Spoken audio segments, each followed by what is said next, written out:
Hello, everyone. My name is Boyd Allen. I'm your host for a series of podcasts presented by the Coalition for the Protection of PEI Lands, titled Landlines, Discussions about Land Use on Prince Edward Island. The Coalition for the Protection of PEI Lands acknowledges that Prince Edward Island is part of the unceded territory of the Mi'kmaq people. Furthermore, as non-Indigenous people today, we are inheritors of the treaties signed with the Mi'kmaq by our ancestor settlers. At no time did the treaties grant rights of ownership to the settlers. To this day, therefore, in all our conversations, plans, and actions around the protection of PEI lands, the expression "our land" requires us to acknowledge that "our" must be understood as a shared responsibility, not ownership. The Coalition for the Protection of PEI Lands formed in 2018 in an effort to raise awareness about land issues in PEI and also to hold government to account on its responses to these issues. This series of podcasts is a result of consultations with our members and those who follow us on social media on which methods we might try in the Coalition's continuing effort to share information and spark discussion on the issues around land use and abuse on the island, and why successive governments appear unwilling to be transparent about why these issues continue to happen. Today's episode is titled The Value of Public Consultation, and our guest is Mr. Jean-Paul Arsenault.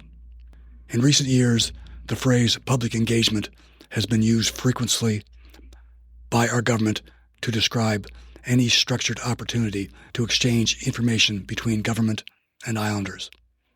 This is often used interchangeably with another phrase, public consultation.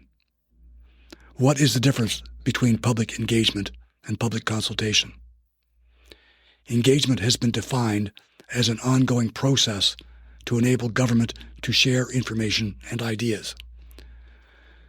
Consultations are typically focused on particular decisions or changes which government is proposing or considering. It could be argued that in order for either to be effective, both need to be consistently part of the democratic process. There are several types of public engagement, consultation models on the island, many of which have been in and out of favor depending on the minister responsible or the government of the day. One of which could be called the Water Act model featured extensive island-wide public meetings. The Environmental Advisory Committee, an existing body mandated by the Environmental Protection Act, was tasked to review submissions of every type and provide a report to the minister. All submissions presented and the final report were publicly available. A second would be the Land Matters or Forestry Commission model.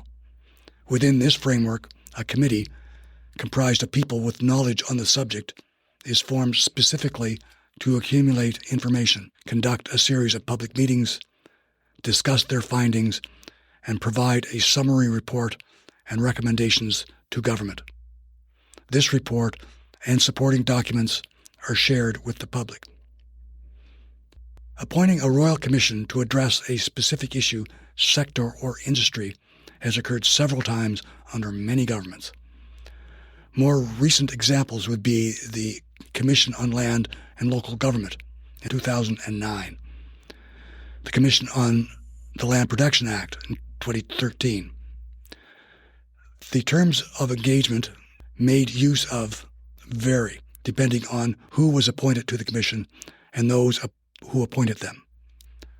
Some feature ample opportunity for public response, while others have been less inclusive. Again, this final summary provided to the government is also made public as any pertinent source documents that were made available. Another format has been used extensively over the last decade and has become a well-worn template. We can call it the Water Act Regulations Municipality Act model, known by some as the red dot, yellow sticky method. In this, various stations are set up in a public meeting setting identifying problems being addressed and possible solutions to these problems. Those attending indicate their choices by attaching a dot to the option they prefer or offer a comment via a sticky note attached to the appropriate question. A third-party contractor conducts the meeting and relays the results to representatives of the appropriate government department. Public access to these results is up to the discretion of these officials.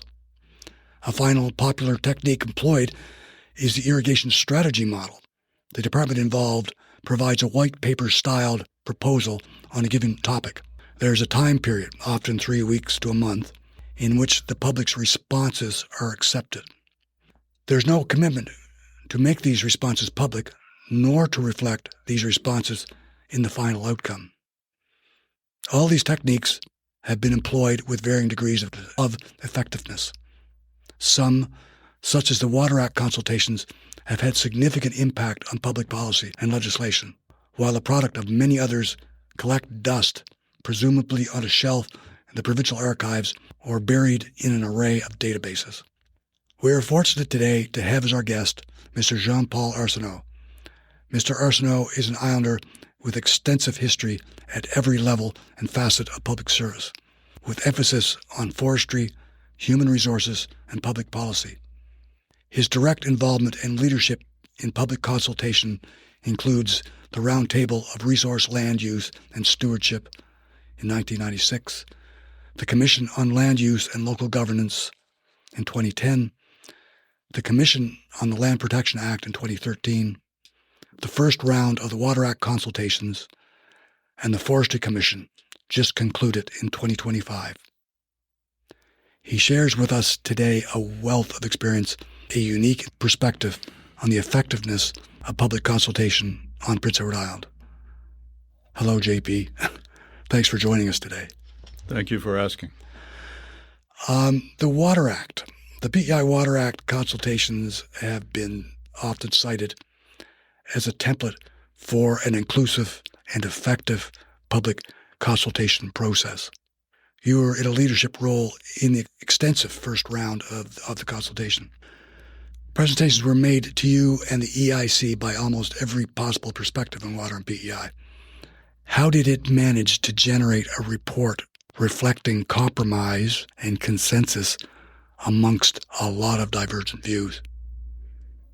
Well, for that, you have to give credit to the Environmental Advisory Council, because they were the ones who put the report together for the minister, explaining what had happened in the first round of consultations. And I was hired by government. I was in the private sector at that time to facilitate each of the public meetings that took place across the province. So my job was essentially to act as referee and timekeeper and try to make everyone who was making a presentation as comfortable as possible, and to make the Environmental Advisory Council members work a bit easier by having someone else, I guess, oversee the meeting process.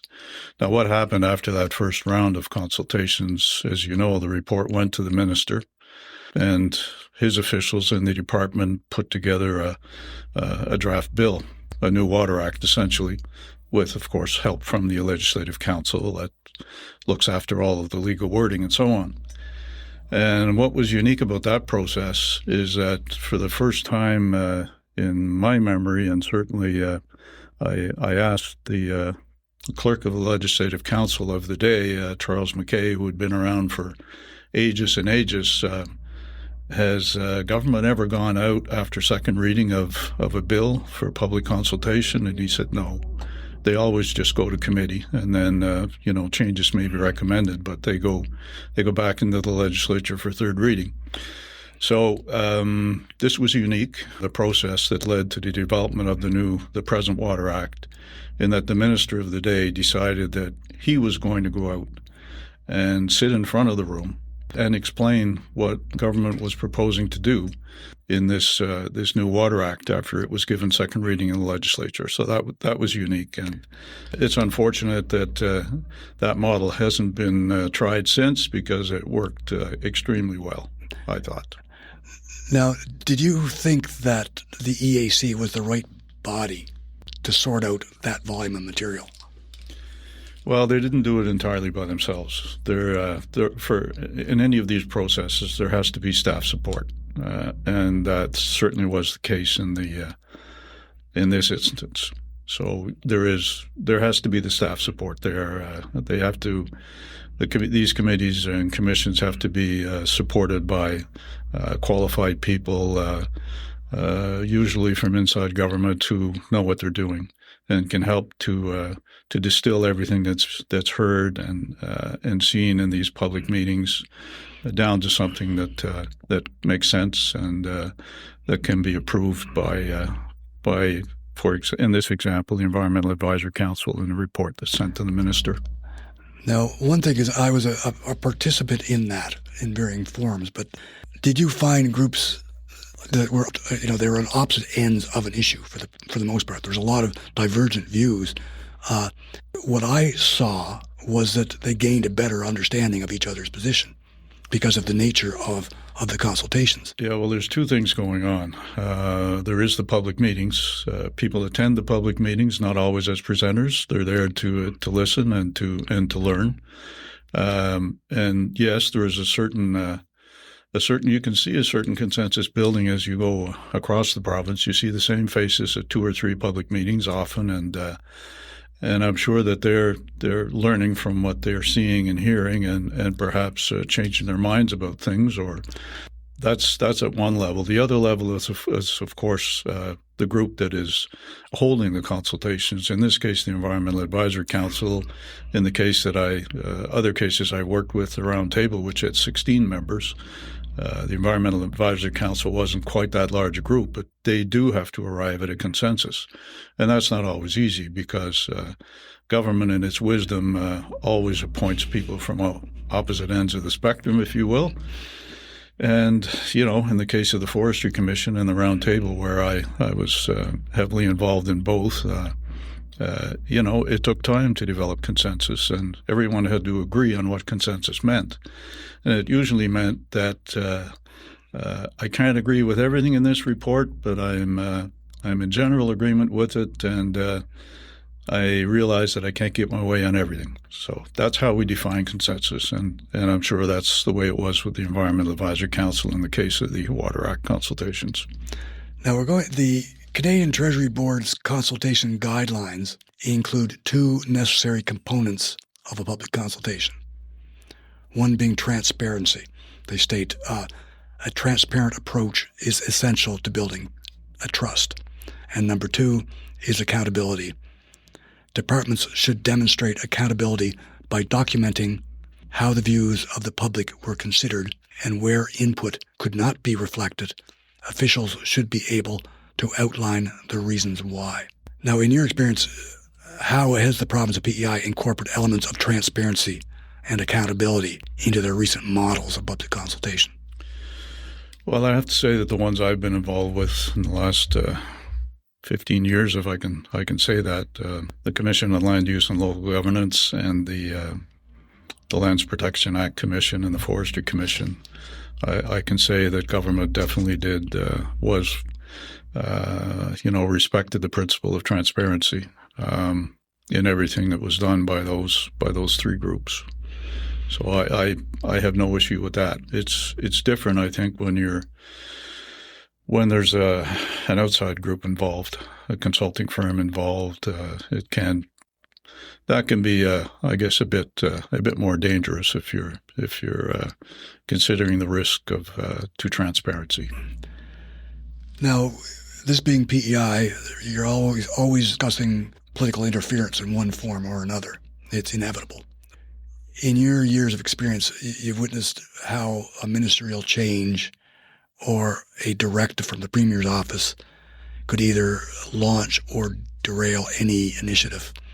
What was once a priority can abruptly not even be mentioned.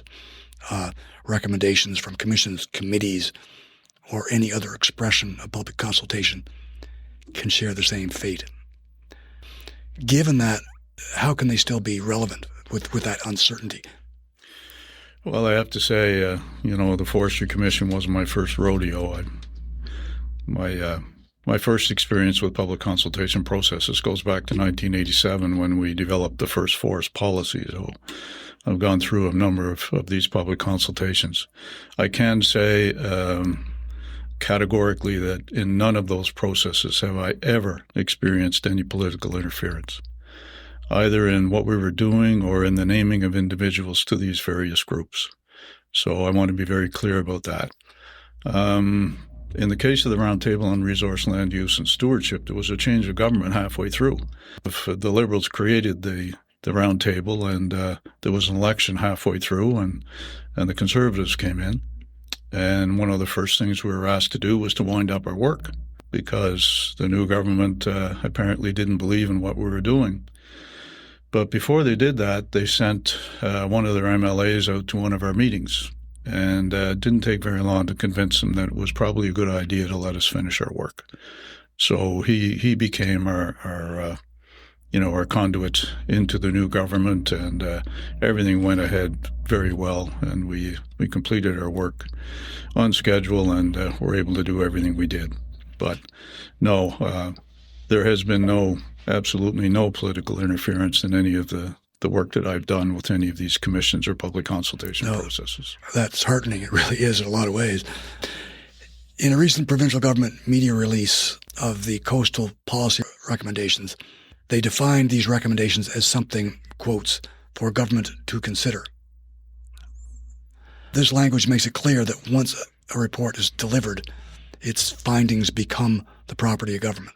There's no mechanism in place to encourage any follow-up or ongoing engagement. Why has government been reluctant to establish that or encourage this type of dialogue, I wonder? Well, let's take the case of the Forestry Commission. We began our work, I think, in February of 2023, and we issued our final report in October of 2024. So we were together for 18 months or so.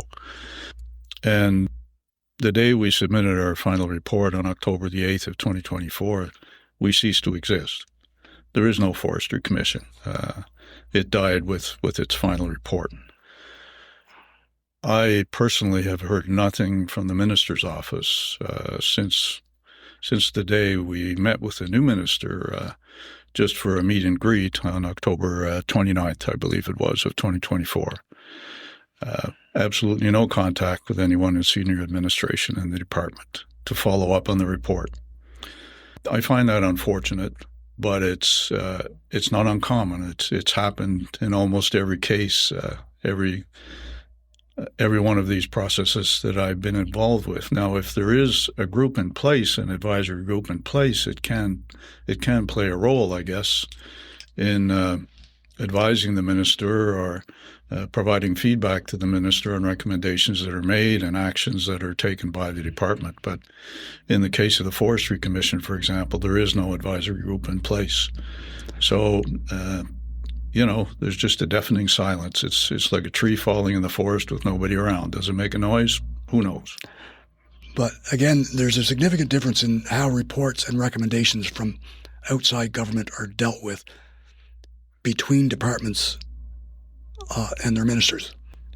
You go into one department with one minister, and there's open dialogue, and there's relationships with outside organizations, and there's a ministerial change, and there's access is denied. It depends on the department and the minister of the day. How can that get leveled out? Do you see any means to level this out so that there is an ongoing conduit of information going back and forth over something like this? No, I don't. That's the short answer. In the case of the Forestry Commission, we recommended a major rewrite of the legislation. We're proposing that it be called the Forest Stewardship Act, and it would include an advisory body with extensive responsibilities. Now, if I were the minister looking at that, I would say, gee, they're proposing to give a lot of my authority to this advisory group, and maybe that's not such a great idea. I don't know how it's going to be viewed by the present minister, how it will be viewed by Executive Council when the time comes, to present this new bill to the Legislative Assembly, which I hope will happen in the next year to 18 months. So I don't know. But we, the Forestry Commission, felt strongly enough about the need for an advisory body with some teeth to be in place as soon as the legislation was proclaimed, that we made a very strong recommendation in that regard. And it was made very clear in the language of the recommendation as well. Now, in the post-pandemic years, the provincial government has commissioned a number of studies to be undertaken by third parties, including consultants and educational institutions. Examples of these would be the Interim Coastal Policy Report in 2023 and the State of the Island Report released this year. Do these provide the same service as a more inclusive commission or other forms of public engagement? In my view, there's no doubt that educational institutions have a role to play. The university in particular has some very competent researchers, and it's part of their job to research, to publish, to educate people. Their processes are unfailingly transparent from what I've seen anyway, whether you're talking about coastal policy or similar topics, water quality, irrigation, any of those things that I'm aware of have been very transparent. But when you talk about bringing in a consultant, that's a different thing. If you look, for example, at the recently announced $135,000 contract for the development of a public consultation process around a land use plan for Prince Edward Island, I mean, I just can't get my head around that. Now, in your experience, is government more likely to incorporate the recommendations coming from a third party, such as an educational facility or a consultant? Are they, because it's a more formalized relationship between government and the contractor, that it's purpose-driven, and perhaps as the recommendations come in, they're more apt to take action on them? No. Okay. I don't believe so. Now, and this is from my perspective, I'm looking at it, said that should these studies or reports provide a foundation for further public engagement? Yeah, that's certainly possible. But again, looking at this $135,000 contract, I really don't understand why this can't be done by someone within government. I mean, if you look at the processes that I've been involved with, any of the groups or commissioners that I was involved with developed their own process. They felt that they were given the authority to do so, and they did. In the case of the Forestry Commission, I'll just briefly take you through what we did. As a group, the 13 of us, the first thing we did was we organized 4 field trips. And we went from one end of the island to the other. We met with woodlot owners. We met with environmental groups. We met with people from government.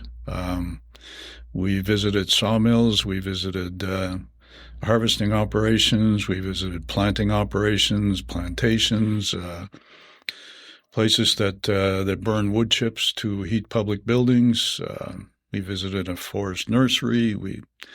That was the first part of our consultative process, and it was a combination of education and consultation with people that are involved. After we put together our interim report, we went out and we did 6 public meetings across the province. We met with an industry group as well in a private session. And in order to engage with First Nations, we had information sessions at Lennox Island and Scotchford. We had information sessions with the Native Council, 3 of those, Portage, Charlottetown, and St. Peter's Bay. So we designed that process ourselves. We didn't need to hire anyone to do it for us. It just came naturally, and we have 13 very smart people around the table. They know how to get public input. They know who to talk to, and it really wasn't an issue with us. So I don't really understand this business of farming it out. Speaking of processes, like the provincial government frequently refer to discussions with stakeholders under the banner of public engagement. From department to department, issue to issue, there has never been a clear description of how a person or an organization or industry representative garners this stakeholder status. The details of these discussions are rarely part of any public record, and the lack of transparency serves to create a mistrust in the process. In your view, is there any way to bring these discussions more into the public domain? There will always be lobbyists. There will always be lobby groups. I take the example of the Boylan Commission, which reported in 1990. It was the second commission or group after the Raymond Commission, which was earlier than that, the second to recommend a province-wide land use plan. And the story is that people involved in the agriculture industry convinced government that this was not a good idea. And basically that was the end of the report. So, that's the kind of influence that stakeholder groups can have over government decisions. And I don't know that there's any way to change that. Now, the commission involved in holding these public consultations, they definitely have a fair bit of public support, but whether that's actually translated into phone calls to the MLA or phone calls to the minister to do something about this, that's another matter. So you have to ask yourself, who are the politicians hearing from, and who are they listening to, and who has the most influence over their decisions. Now, I'd like you to speak to this if you would, but do you think that the uneven access to government, it appears to be part of the political culture right now, but it also discourages people from getting involved? There's a general resignation saying, well, why bother? Because this industry or that industry is going to get what they want anyway. Yep. It's kind of frustrating to engage people when they are quite convinced that their voice doesn't matter. I understand that. I've been on both sides. I was a public servant for a good part of my career, and had to deal with recommendations from groups and from political pressure from interest groups. So having to advise deputy ministers and ministers on how to handle those things. So I know what it's like on the inside, and I know what it's like on the outside, having been a member or being involved in these various processes. But I don't really have an answer, a good answer to your question. I understand why people, they get a bit cynical about, government's response, government's intentions, I guess, when it comes to creating these commissions. I can understand that, and I feel that frustration too. I've been involved in a lot of these processes, and I can't point to too many major changes that came as a result of the recommendations made in these reports. So I guess you could say I was well paid for what I did, and that's true. I didn't do any of this work for nothing. I do some volunteer work, mind you, but in these cases, I felt my expertise was worth something. But, for people who get involved in these processes on a volunteer basis as a member of a commission or a group, and as people who take the time, and it does take a lot of time to make a good presentation, I can understand why they become frustrated when they don't hear anything about, the case of the Forestry Commission. Again, the report was released in October, and we have heard absolutely nothing about it since. Now, it's interesting, we're going back to the Water Act template, because there were literally thousands of volunteer hours poured into it, yeah. And it bore fruit. It was a worthwhile process for people, and I think people gained a lot of hope because of that process. But there was a big difference there, and that was the minister. Yes. That was the key. Now, and getting back into process here, and it ties into historical rights and wrongs as well, but in the late 1960s, the PEI Comprehensive Development Plan was created and implemented. A significant portion of this plan was a result of analysis done by off-island planning consultants, contracted to do so. it could be said that the price of Islander being excluded from this process is still being paid today.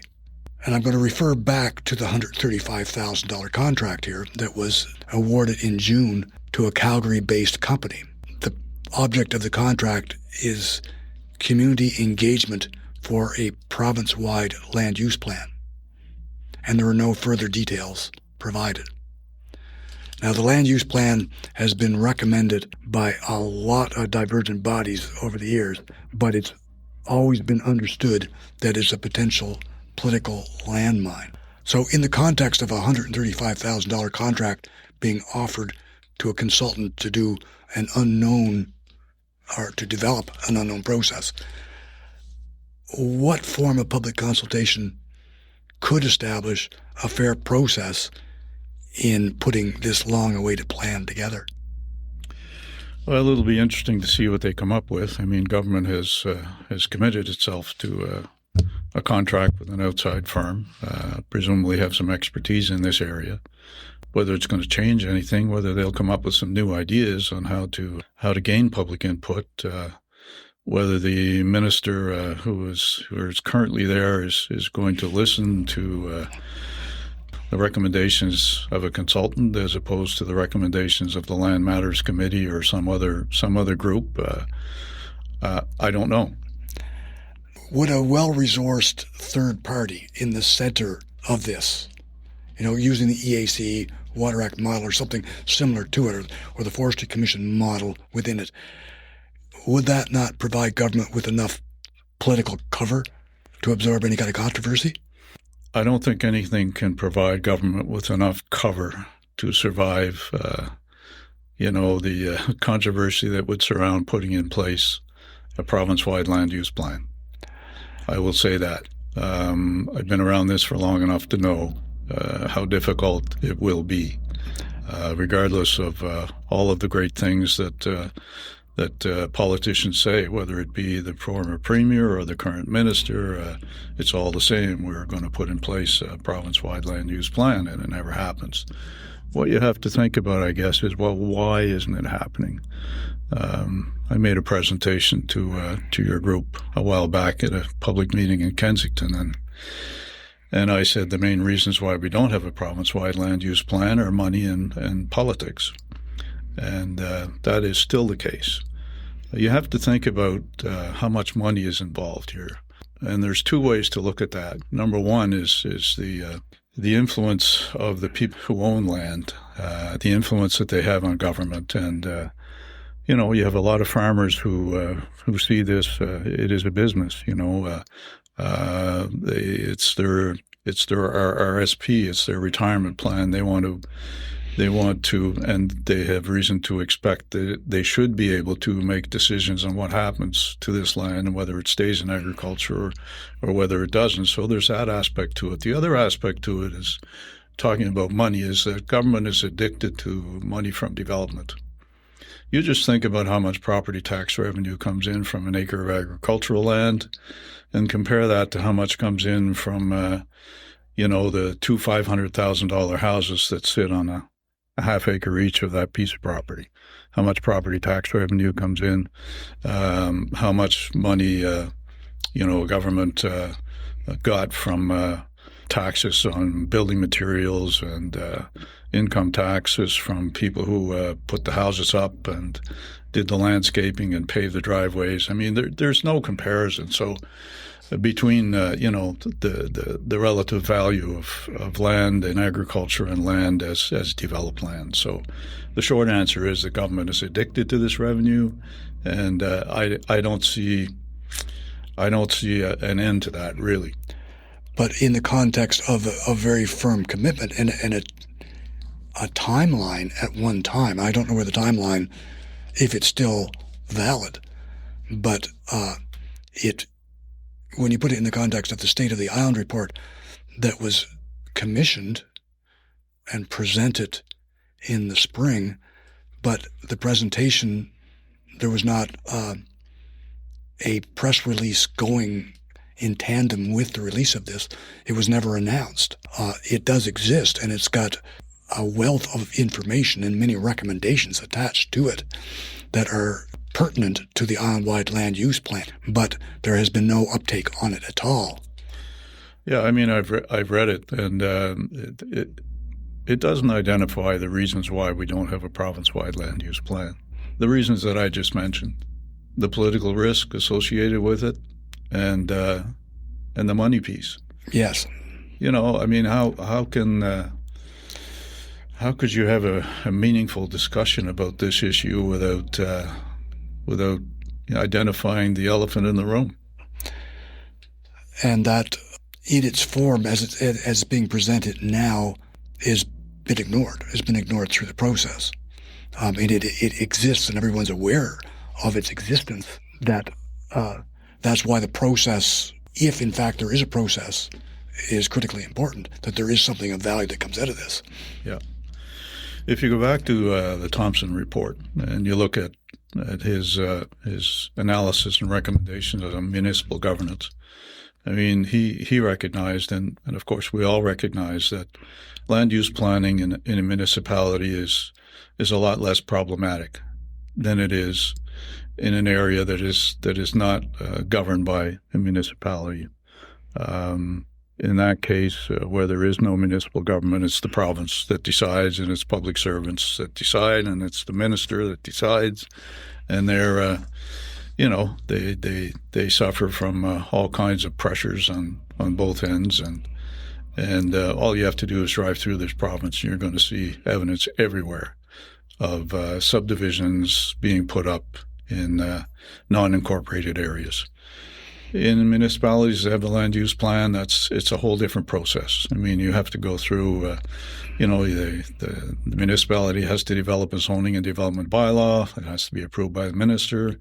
The decisions are they're made by people that are closer to you, if I can call that, municipal politicians. And, there is a lot more control on what you can do in the city of Charlottetown than what you can do just outside the boundaries. There's no question about that. So, I mean, there is an overwhelming need for a structural change in the process, regardless of what form it takes. Yeah. But I mean, Thompson recognized that. He didn't recommend, province-wide municipal amalgamation, but he did point out the advantages of doing so, and the hope, I think, that there would be expansion of existing municipalities, perhaps, bringing together of existing municipalities, so that the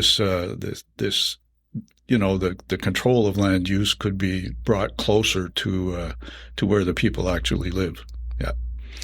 Now we're going to roll back into the Forestry Commission. I'm just going to provide a background on it. In early 2023, the provincial government established a Forestry Commission, which was tasked to assist in developing a forest recovery plan and a new forest policy for Prince Edward Island. It was comprised of yourself as chairman and 12 other members representing many perspectives on the challenges facing our forests. Furnished with extensive terms of reference, the Commission spent the first year accumulating, discussing, and analyzing information, leading to a discussion paper in the January of 2024. This paper raised 13 specific issues for discussion and was shared extensively before a series of public meetings held island-wide during 2024.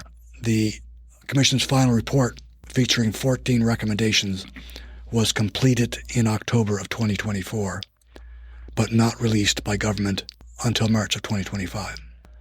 Upon the report's release, the minister responsible for forestry, Gilles Arsenault, stated, "The Commission's work and final report will be foundational for our next steps, including the creation of new forestry legislation and policy. However," he went on to say, "I want to be clear with the Commission that not all recommendations will be implemented by government." And as you say, there's been no significant action taken on the recommendations made in this report as yet. Not that I'm aware of. What do you see as the cause for this lack of action? A group like ours, the Forestry Commission, we have control over two things: the integrity of the process and the quality of the final report. And I think we did fairly well on both accounts. We have no control over what happens to the report after, as I said earlier, it is submitted to the minister, which it was on the 8th of October of last year. I'm hopeful, and we're all hopeful, that work is being done on revising the legislation, because that's the first thing that has to happen. There is an order to this. It starts with legislation. The policy follows the legislation. The programs follow the policy. The current forest policy dates to 2006, the Forest Management Act, 1988. So they were both overdue for revision. And really, that was the main thing we were asked to do. The recommendations we made covered things other than the legislation. It went into, as you say, we did make 14 recommendations. One of those was, I'll go back to your acknowledgments at the beginning of the podcast, where you acknowledged that, the rights of First Nations to ownership of the land. One of our recommendations was regarding that.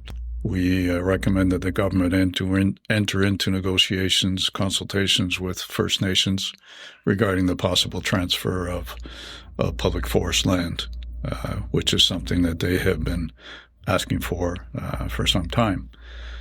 We also recommended that the new legislation acknowledge the rights of First Nations when it comes to forest land. So, I go back to the minister's statement where he says not all recommendations will be implemented.